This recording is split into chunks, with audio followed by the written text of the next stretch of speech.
Good morning students, online classes में आपका स्वागत है। लास्ट क्लास में अपन ने हेलो एल्केनों का नामकरण किया था, सामान्य नामकरण और आईयूपीएसी नामकरण। और अपन ने बताया था सामान्य नाम में इनको कहते हैं एल्किल हैलाइड और एल्किल हैलाइड का आईयूपीएसी नाम होता है हेलो एल्केन। आज अपन दो टॉपिक करेंगे, एक तो हेलो एल्केनों का कक्षकीय आरेख और दूसरा हेलो एल्केन में जो कार्बन और हेलोजन के बीच बंध होता है CH बंध, उसकी प्रकृति। तो देखिए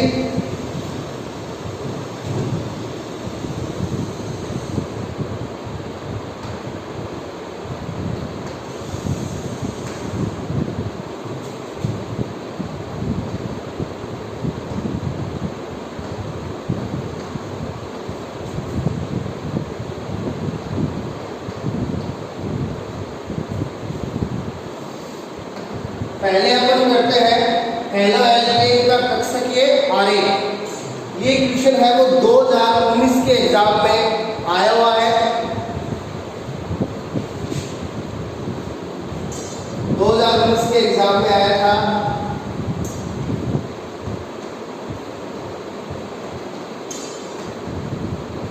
क्लोरोमेथेन का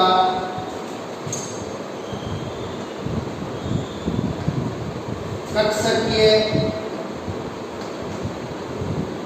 आरेख बनाइए।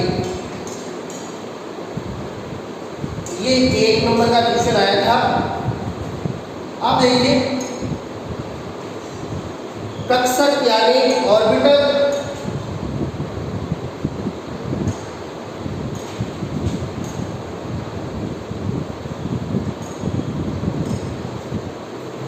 तो अपन ऑर्बिटल डायग्राम बनाएंगे किसका, हेलो एल्केन का कक्षकीय आरेख। अब देखिए कक्षक मतलब SPDF, ये कक्षक होते हैं परमाणु में।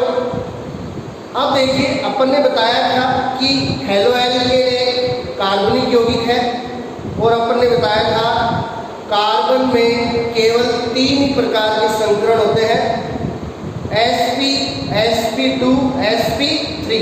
क्यों? क्योंकि कार्बन में केवल 2 ही प्रकार के कक्षक होते हैं, s कक्षक और p कक्षक, जो इसके इलेक्ट्रॉनिक विन्यास से पता चलता है। कार्बन का इलेक्ट्रॉनिक विन्यास होता है 1s2, 2s2, 2p2। तो इसमें 2 ही प्रकार के कक्षक होते हैं, s कक्षक और p कक्षक। इसलिए कार्बन में केवल वो ही संकरण पाए जाते हैं जिसमें केवल S और P भाग लेते हैं। इसलिए कार्बन है वो 3 प्रकार के संकरण दर्शाता है, sp, sp2 और sp3। अब देखिए तो पहले अपन देखेंगे हेलो एल्केन में संकरण कौन सा होता है और उस संकरण के आधार पर अपन बनाएंगे क्लोरोमेथेन का कक्षकीय आरेख। क्लोरोमेथेन हेलो एल्केन हो गया। अब देखिए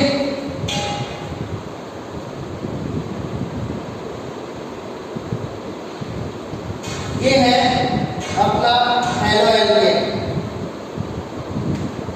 हेलोजन प्रतिस्थापित होता है तो सबसे पहले हेलो और ये एल्केन से जुड़ा है हेलो एल्केन। अब देखिए हेलोजन यहाँ एल्केन से जुड़ा है और एल्केन में अपन को पता है कार्बन कार्बन के बीच केवल क्या होता है, सिंगल बॉन्ड होता है।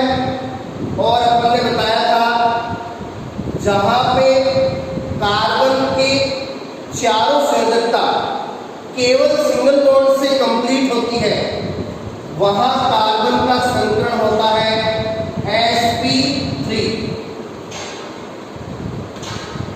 तो हेलो एल्केन में कार्बन कार्बन के बीच केवल सिंगल बॉन्ड होता है, इसलिए हेलो एल्केन में प्रत्येक कार्बन का संकरण क्या होगा, sp3 संकरण होगा।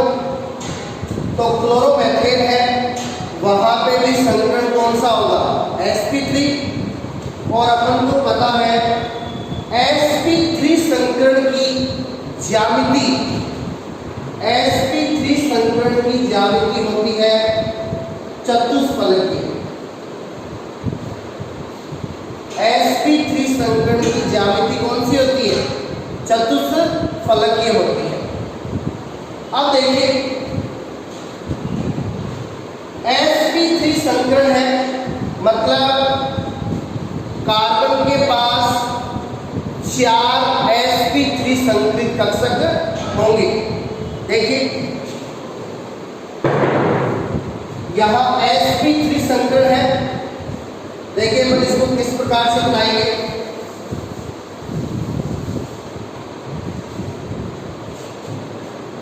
क्लोरोमेथेन है तो क्लोरोमेथेन का फॉर्मूला होता है CH3Cl। ये क्लोरोमेथेन का क्या है, फॉर्मूला। अब यहां पे कार्बन का संकरण, कार्बन केवल सिंगल बॉन्ड के टच में है, और ऐसा कार्बन जो केवल सिंगल बॉन्ड के टच में होता है अपन को पता है उसमें संकरण होता है sp3। अब देखिए कार्बन है, इसमें sp3 संकरण देखिए किस प्रकार से आता है। कार्बन का इलेक्ट्रॉनिक विन्यास 6,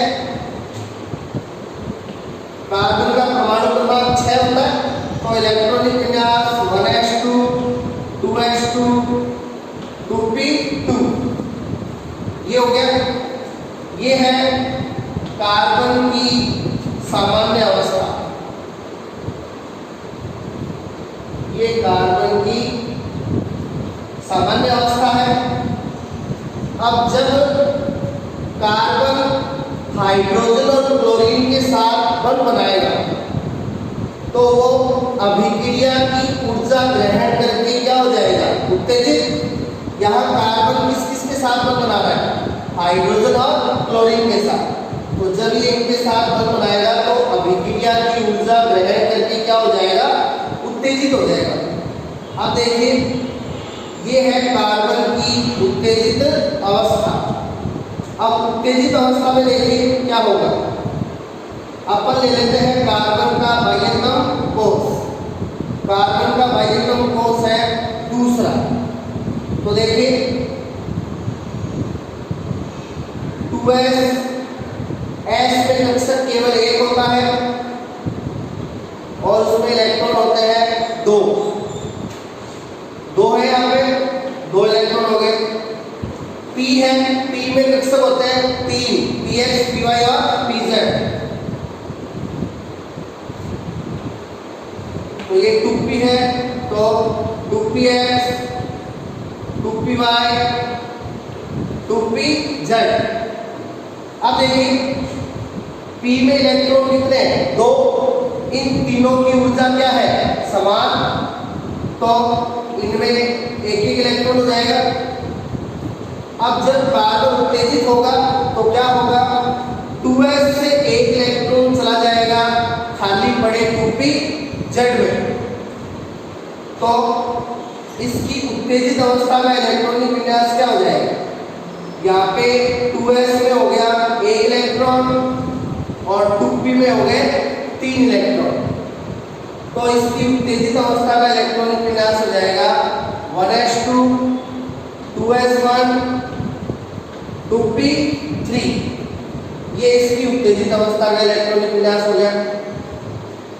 अब देखिए यहाँ कार्बन का संकरण है sp3, यानी संकरण में एक तो भाग लेगा 2s, एक तो s हो गया और p कितने हैं 3। एक तो ये s हो गया 2s और ये तीनों के तीनों क्या हो गए p। एक s हो गया और 3 p हो गए, तो संकरण कौन सा हो गया, sp3 संकरण। तो ये हो गया यहाँ कार्बन में sp3 संकरण। अब संकरण का ये रूल है, जितने परमाणु के कक्षक भाग लेते हैं उतने बनते हैं। अब यहाँ परमाणु के कक्षक कितने भाग ले रहे हैं? 4, एक S और 3 P। तो संकरित कक्षक भी कितने बनेंगे? 4 बनेंगे। तो ये 4 संकरित कक्षक बन गए और इन चारों का नाम होगा sp3। इन चारों का नाम होगा sp3 संकरित कक्षक। तो ये क्लोरोमेथेन के लिए जो अपना कार्बन है, इस कार्बन के पास 4 sp3 संकरित कक्षक आ गए। अब देखिए ये कार्बन के चारों sp3 संकरित कक्षक कौन सी ज्यामिति में होंगे? चतुष्फलकीय ज्यामिति में होंगे। कौन सी ज्यामिति में होंगे? चतुष्फलकीय ज्यामिति में। अब कार्बन के पास 4 sp3 संकरित कक्षक है चतुष्फलकीय ज्यामिति में। अब कार्बन के साथ बंध भी कितने बन रहे हैं? 4 बन रहे हैं। यहाँ देखो 3 तो हाइड्रोजन बंध बना रहे हैं और 1 क्लोरीन बंध बना रहे हैं। तो कार्बन के पास sp3 संकरित कक्षक 4 है और ये चारों 3 हाइड्रोजन और 1 क्लोरीन इनके साथ अतिव्यापन करके 4 बंध बना लेंगे। तो यहाँ हाइड्रोजन, पहला हाइड्रोजन बंध बना लेगा, दूसरा हाइड्रोजन बंध बना लेगा, तीसरा हाइड्रोजन बंध बना लेगा और 3 हाइड्रोजन हो गए और 1 कौन बंध बना रहा है? क्लोरीन। तो 1 क्लोरीन बंध बना लेगा। इस प्रकार से ये बंध बन जाएंगे। कार्बन अधिकतम कितने बंध बनाता है? 4। तो ये इस प्रकार से 4 बंध बना लेगा। अब इनकी ज्यामिति होगी कौन सी? चतुष्फलकीय। अब देखिए इसकी चतुष्फलकीय ज्यामिति। अब आप यहाँ पे बंध बना रहे 3 हाइड्रोजन। अब हाइड्रोजन का इलेक्ट्रॉनिक विन्यास होता है 1s1। यहाँ 3 हाइड्रोजन बंध बना रहे, तो हाइड्रोजन का इलेक्ट्रॉनिक विन्यास होता है 1s1। तो हाइड्रोजन के पास केवल कौन सा कक्षक होता है? S। केवल कौन सा कक्षक होता है? S। और S की आकृति होती है गोलाकार। S की आकृति कैसी होती है? गोलाकार। तो हाइड्रोजन के S कक्षक को अपन गोलाकार आकृति में शो करेंगे। तो ये हाइड्रोजन है, ये भी गोलाकार, ये भी गोलाकार और ये भी गोलाकार। यहाँ चौथा बंध बन रहा है कार्बन के sp3 संकरित कक्षक और क्लोरीन के बीच। अब देखिए क्लोरीन है, क्लोरीन आता है कितने पे? 17 पे। क्लोरीन का परमाणु क्रमांक कितना होता है? 17। तो इसका इलेक्ट्रॉनिक विन्यास 1s2, 2s2, 2p2, 3s2, 3p5। ये है क्लोरीन का इलेक्ट्रॉनिक विन्यास। अब क्लोरीन का बाह्यतम कोष कौन सा है? तीसरा। क्लोरीन का बाह्यतम कोष है तीसरा है। यहाँ पे एक तो है 3s में 2 इलेक्ट्रॉन, 3p में 5 इलेक्ट्रॉन। 3s में हो गए 2 और 3p में 3 कक्षक होंगे, 3py, 3px, 3py और 3pz। इसमें 5 है। पहले तीनों में 1-1, ये चौथा और ये 5वां। अब देखिए इसका जो 3p है, एक p में अधिकतम इलेक्ट्रॉन कितने होते हैं? 6। अब इसके 3p में कितने? 5। तो इसका 3p क्या है? अपूर्ण है। इसका 3p क्या है? अपूर्ण। अब इसका जो अपूर्ण 3p है, 3pz,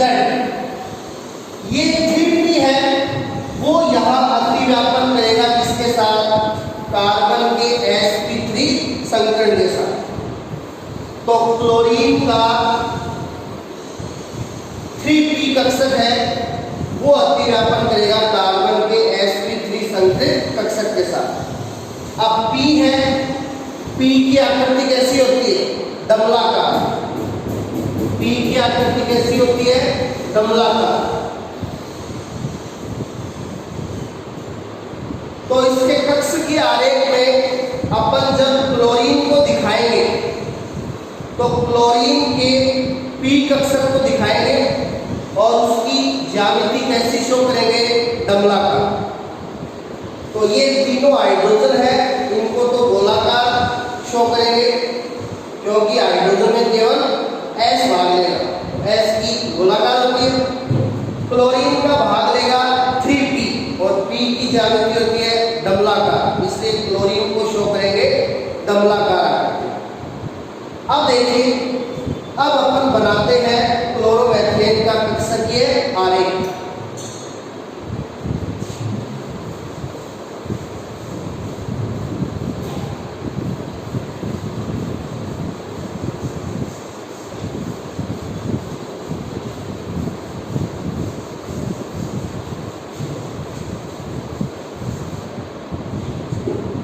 अब देखिए, ये क्लोरोमेथेन का फॉर्मूला हो गया और यहाँ केंद्रीय परमाणु कौन है? कार्बन। तो ये अपना हो गया कार्बन। अपन ने अभी भी बताया कार्बन में संकरण है sp3, तो इसके पास 4 sp3 संकरित कक्षक होंगे, वो भी कौन सी ज्यामिति में? चतुष्फलकीय ज्यामिति में। तो ये कार्बन के बना देते हैं 4 sp3 संकरित कक्षक चतुष्फलकीय ज्यामिति में। एक तो हो जाएगा ऊपर और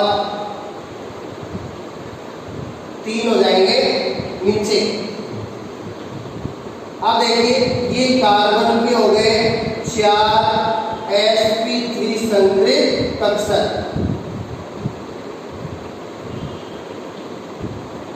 ठीक है।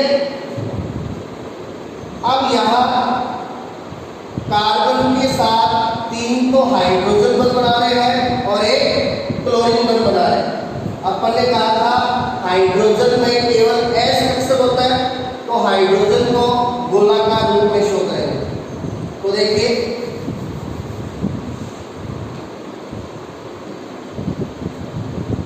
ये कार्बन का sp3 संकरित कक्षक और ये हाइड्रोजन का S कक्षक अतिव्यापन कर लेंगे और बना लेंगे सिग्मा बंध। ये कार्बन का sp3 संकरित कक्षक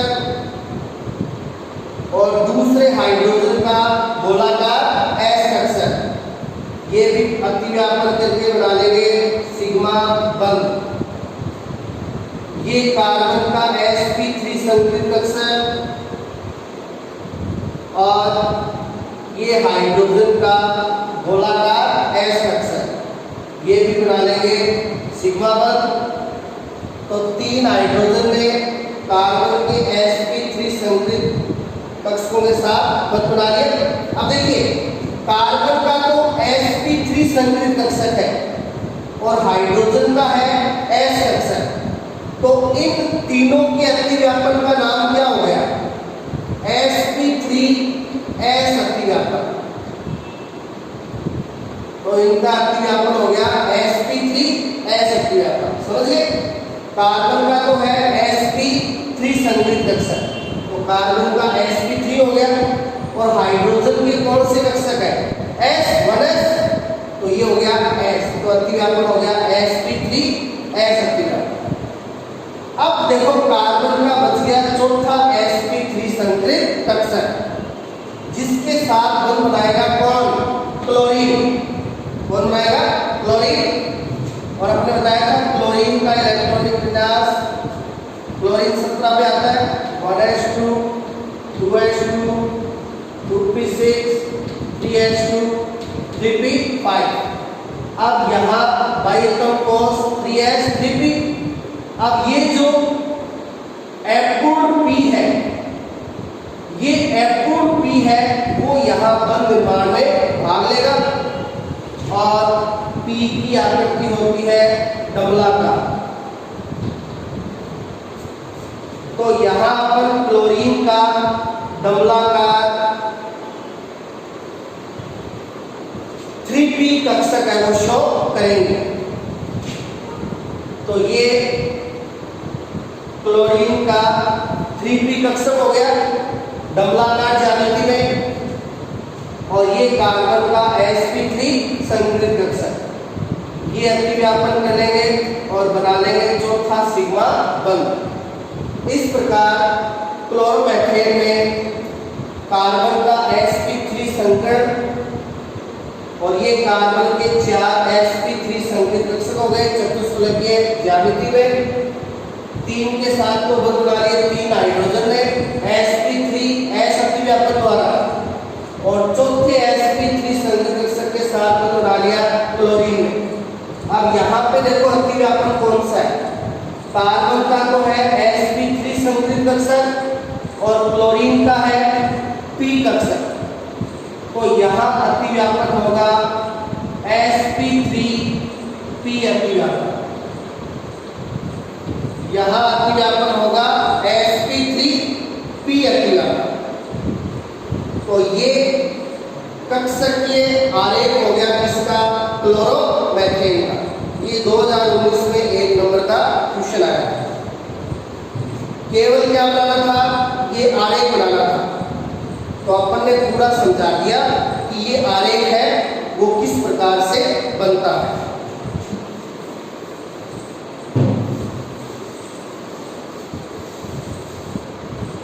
तो ये आपका क्लोरोमेथेन का क्या है, कक्षकीय आरेख।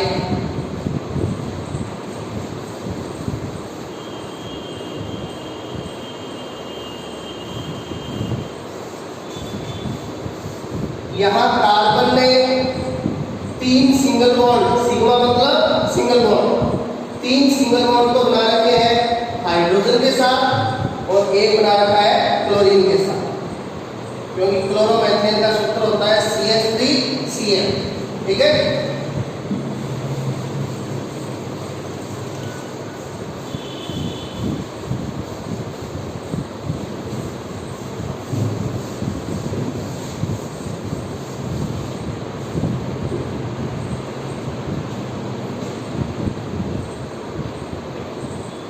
अब देखिए अपना अगला टॉपिक, हेलो एल्केन के CH बंध की प्रकृति।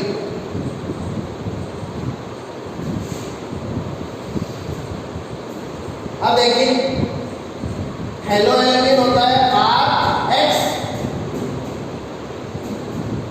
अब यहाँ R का मतलब क्या है, कार्बन श्रृंखला, और X का मतलब क्या है, हेलोजन। यानी यहाँ पे हेलोजन है वो जुड़ता है किसके साथ, कार्बन के साथ। इसलिए हेलो एल्केन में कौन सा बंध होता है, CH बंध होता है। अब हेलो एल्केन क्या है, कार्बनिक यौगिक है, और कार्बनिक यौगिकों में कौन सा बंध होता है, सहसंयोजक। तो ये CH बंध है वो कैसा है, सहसंयोजक बंध है। अब देखिए अपन इस CH सहसंयोजक बंध की क्या बताएंगे, प्रकृति बताएंगे।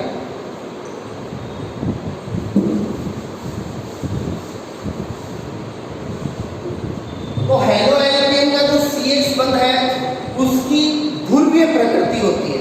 उसकी क्या होती है, ध्रुवीय प्रकृति। तो देखिए इसकी ध्रुवीय प्रकृति को कैसे समझाएंगे।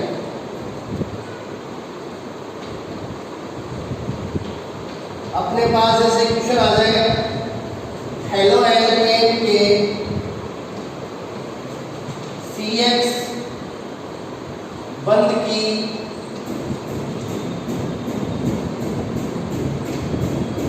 ध्रुवीय प्रकृति समझाइए। तो देखिए इसको किस प्रकार समझाओगे, अपन को इसकी ध्रुवीय प्रकृति को समझाना है। मतलब इस बंध पे क्या बनेगा, ध्रुव बनेगा प्लस और माइनस के रूप में। तो वो ध्रुव है वो किस प्रकार से बनेगा, देखो जहां पर एक परमाणु पे तो आ जाए प्लस और दूसरे पे आ जाए माइनस, तो वहां बन जाता है ध्रुव। और ध्रुव बनता है किस कारण से, ध्रुव का निर्माण वहीं पे होता है जहां परमाणुओं के बीच विद्युत ऋणात्मकता का क्या हो, अंतर हो। परमाणुओं के बीच किसका अंतर होना चाहिए, विद्युत ऋणात्मकता का। यदि दो परमाणुओं की विद्युत ऋणात्मकता क्या हो, समान हो, वहां प्लस माइनस का निर्माण नहीं होता। प्लस माइनस का निर्माण वहीं पे होता है जहां परमाणुओं की विद्युत ऋणात्मकता में क्या हो, अंतर हो। जिस परमाणु की विद्युत ऋणात्मकता ज्यादा होगी वो इलेक्ट्रॉनों को अपनी ओर खींच लेगा, तो उस पे तो आ जाएगा माइनस और दूसरे वाले पे आ जाएगा प्लस। इस प्रकार वो बंध है वो कैसा हो जाएगा, ध्रुवीय। तो अपन यहाँ पे हैलोजन के CH बंध की ध्रुवीय प्रकृति को समझाएंगे। तो देखिए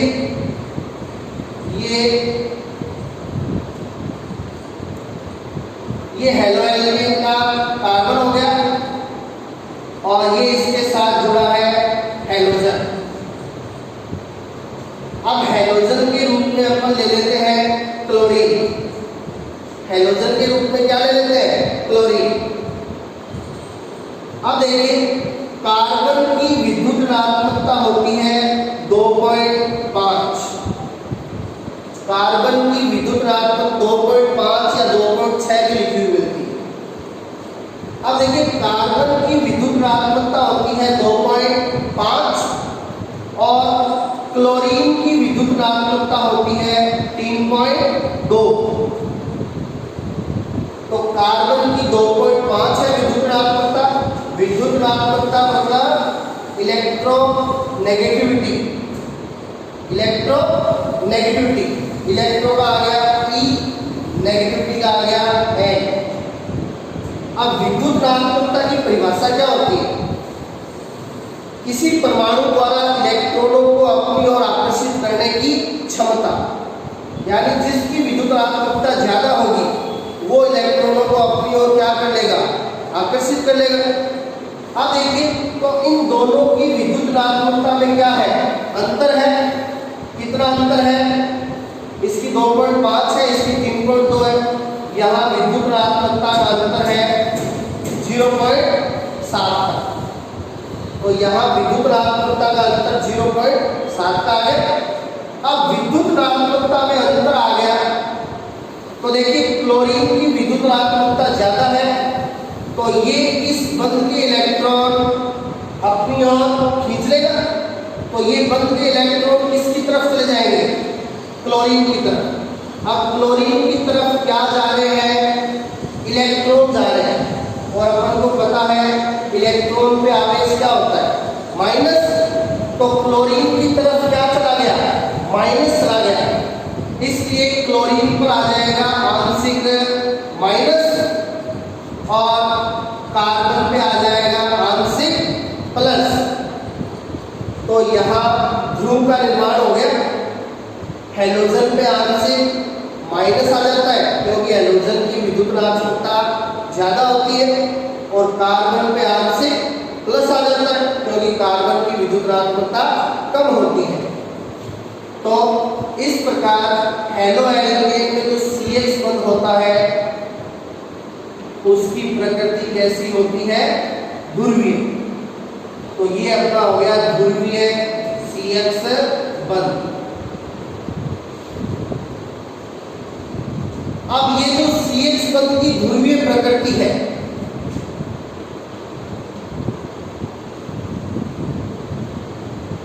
CH बंध की ध्रुवीय प्रकृति समानुपाती होती है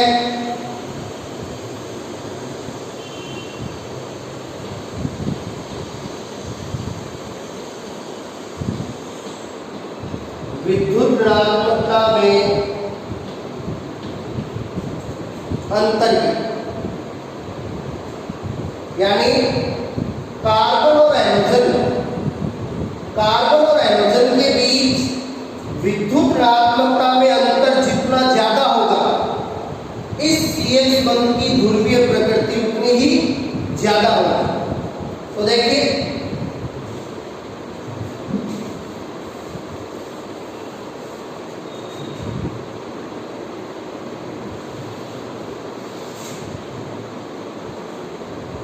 अपने पास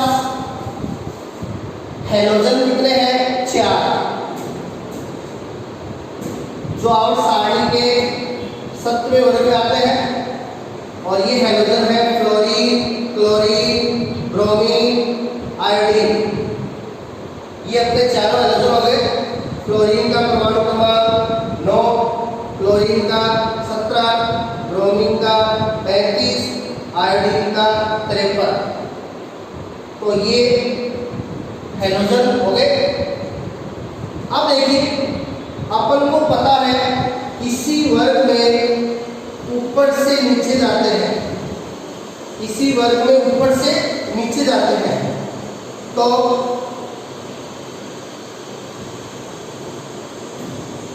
परमाणु आकार है वो तो बढ़ता है, परमाणु आकार तो बढ़ता है, जबकि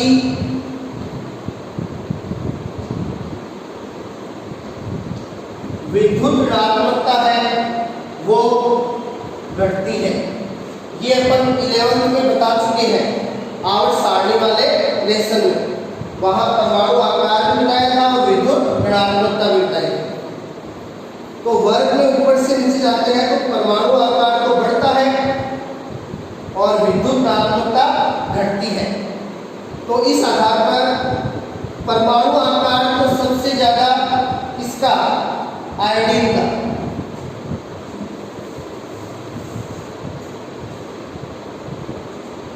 यहां परमाणु आकार है वो तो सबसे ज्यादा आयोडीन का है और विद्युत ऋणात्मकता सबसे कम है किसकी? आयोडीन की। निम्नतम विद्युत ऋणात्मकता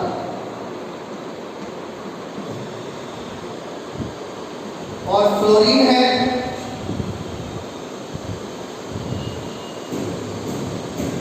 सबसे छोटा परमाणु आकार, या फ्लोरीन वर्ग में सबसे ऊपर है तो इसका आकार सबसे छोटा होगा, जबकि इसकी विद्युत ऋणात्मकता है वो सबसे ज्यादा।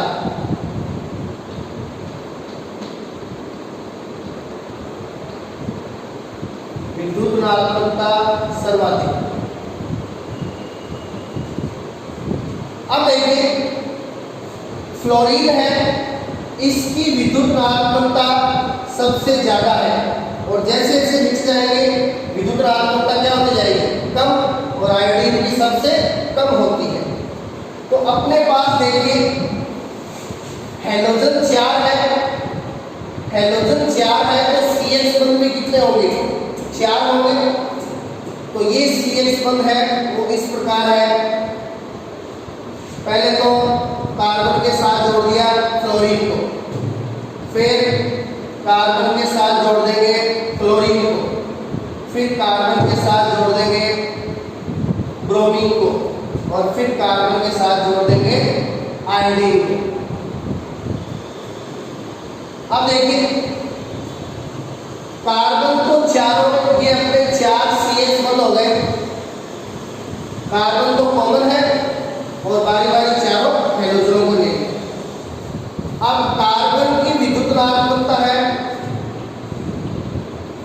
वो 2.5, सभी में सेम होगी। अब देखिए यहाँ फ्लोरीन है, उसकी विद्युत ऋणात्मकता सबसे ज्यादा है, कितनी 4। और फिर क्लोरीन की फ्लोरीन से कम 3.2। इस प्रकार हैलोजनों की क्या होती जाएगी, कम होती जाएगी।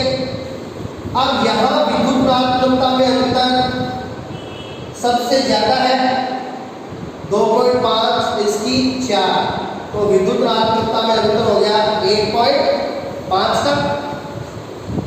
और यहाँ 2.5, 3.2, यहाँ विद्युत ऋणात्मकता में अंतर हो गया 0.7 का। तो इस प्रकार विद्युत ऋणात्मकता में अंतर क्या होता जाए, कम। अब अपन ने कहा था कि अपन को यदि पूछ लिया जाए इन चारों CH बंधों में कौन सा सबसे अधिक ध्रुवीय है और कौन सा सबसे कम ध्रुवीय है, तो अपन को पता है CH बंध की ध्रुवीय प्रकृति समानुपाती होगी विद्युत ऋणात्मकता में अंतर की। तो यहाँ विद्युत ऋणात्मकता में अंतर सबसे ज्यादा है, तो इस CH बंध की ध्रुवीय प्रकृति सबसे ज्यादा होगी। तो सबसे ज्यादा ध्रुवीय कौन सा CH बंध होगा, CF बंध, जो कार्बन और फ्लोरीन के बीच बनता है। फिर CCl, फिर CBr और फिर सबसे कम ध्रुवीय होगा Ci बंध।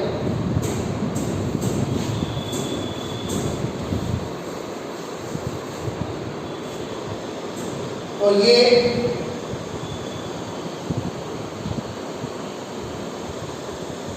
सबसे अधिक ध्रुवीय और ये सबसे कम ध्रुवीय। तो ये जो क्रम है वो आपको ध्यान में रखना है। अब देखिए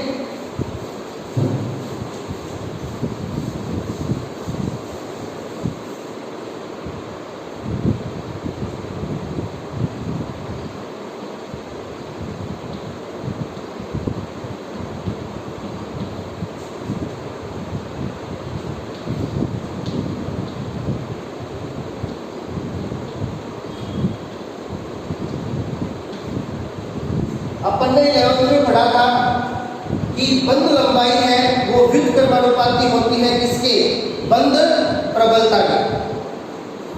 अब अपन ये जो चारों CH बंध है, Cl, CCl, CBr और Ci, अब अपन इनकी बंध लंबाई का क्रम लिखेंगे और बंध प्रबलता क्रम लिखेंगे। अब चूंकि बंध लंबाई है वो बंध प्रबलता के व्युत्क्रमानुपाती होती है, तो बंध लंबाई और बंध प्रबलता क्रम एक दूसरे का विपरीत होगा। पहले अपन देखते हैं बंध लंबाई का क्रम। तो देखिए परमाणु का आकार जितना बड़ा होगा, अपन को पता है परमाणु का आकार जितना बड़ा होगा वहां बंध है वो उतना ही बड़ा होगा। तो देखिए कार्बन तो चारों में कॉमन है, अपन को कार्बन के आकार से कोई मतलब नहीं है। यहाँ अलग अलग कौन है, हैलोजन, तो अपन आकार देखेंगे इसका हैलोजनों का। तो अपन को पता है आकार में फ्लोरीन है वो सबसे छोटा होता है और आकार में जो आयोडीन है वो सबसे बड़ा होता है। क्यों? क्योंकि वर्ग में ऊपर से नीचे जाने पर आकार है वो बढ़ता है। तो आयोडीन का आकार सबसे ज्यादा, फ्लोरीन का सबसे कम। तो देखिए फ्लोरीन का आकार सबसे छोटा है, ठीक है, तो इस बंध की बंध लंबाई सबसे कम होगी।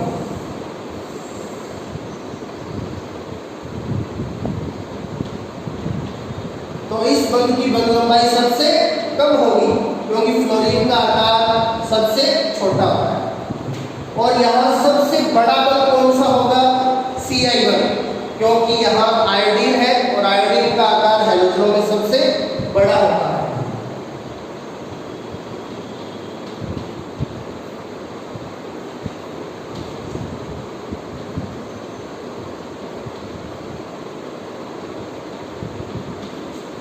तो CI बंध है, इसकी बंध लंबाई है वो सबसे अधिक होगी। तो इस प्रकार इन चारों CH बंधों की बंध लंबाई का क्रम हो गया ये। तो ये इनका क्रम है किसका? बंध लंबाई का। अब देखिए बंध प्रबलता व्युत्क्रमानुपाती होती है किसके? बंध लंबाई के। यानी जो बंध जितना लंबा होता है वो उतना ही कमजोर होता है। जो बंध जितना लंबा होगा वो उतना ही कमजोर होगा, और जो बंध जितना छोटा होगा वह उतना ही मजबूत होगा। तो देखिए इसको आप इस प्रकार से समझ सकते हो। मैं आपको दो बंध शो कर रहा हूं हाथों के द्वारा। एक तो ये बंध है और एक ये बंध है। अब इस बंध की बंध लंबाई क्या है? कम, और इस बंध की बंध लंबाई क्या है? ज्यादा। ठीक है। अब इसकी बंध लंबाई ज्यादा है तो ये अपन को पता है कमजोर है, आसानी से टूट जाएगा। और इसकी बंध लंबाई कम है, ये आसानी से नहीं टूटेगा, ये क्या है? मजबूत है। तो बंध लंबाई है वो व्युत्क्रमानुपाती होती है किसके? बंध प्रबलता की। तो देखिए अब अपन क्रम लिखेंगे इनकी बंध प्रबलता। ये तो बंध लंबाई का क्रम है।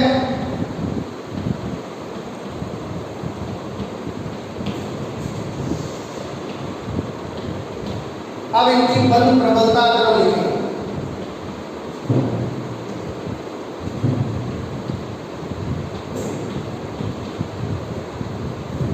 अब यहां फ्लोरीन का आकार सबसे छोटा है तो ये बंध है वो सबसे अधिक मजबूत है।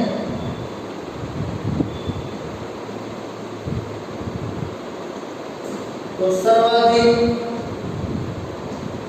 मजबूत बंध है ये Cl, क्योंकि यहाँ फ्लोरीन का आकार सबसे छोटा है।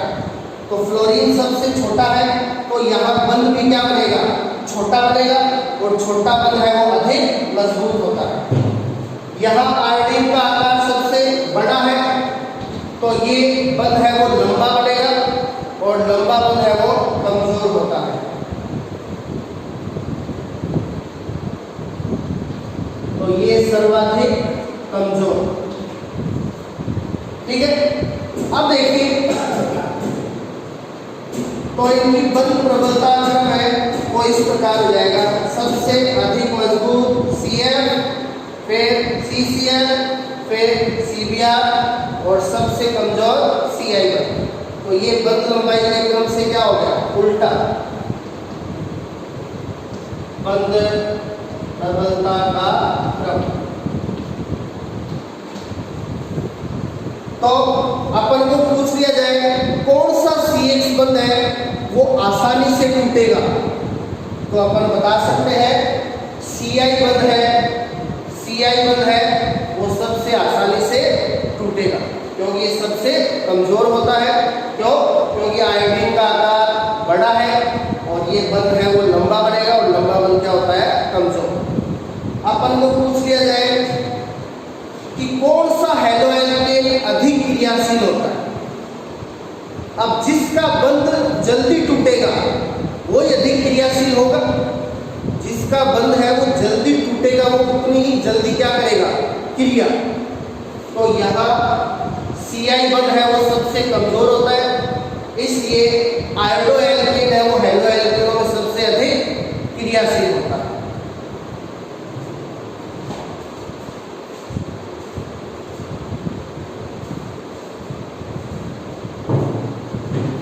तो इस प्रकार आज अपने दो टॉपिक है वो कंप्लीट है। एक तो हैलोएल्केनों का कक्षकीय आरेख, और दूसरा हैलोएल्केनों का CH बंध होता है उसकी प्रकृति। तो ये आप जो CH बंध वाली प्रकृति है, कौन सा CH बंध मजबूत होता है, कौन सा कमजोर होता है, इसको अच्छी तरह से ध्यान रखना, ये आगे काम आएंगे। धन्यवाद।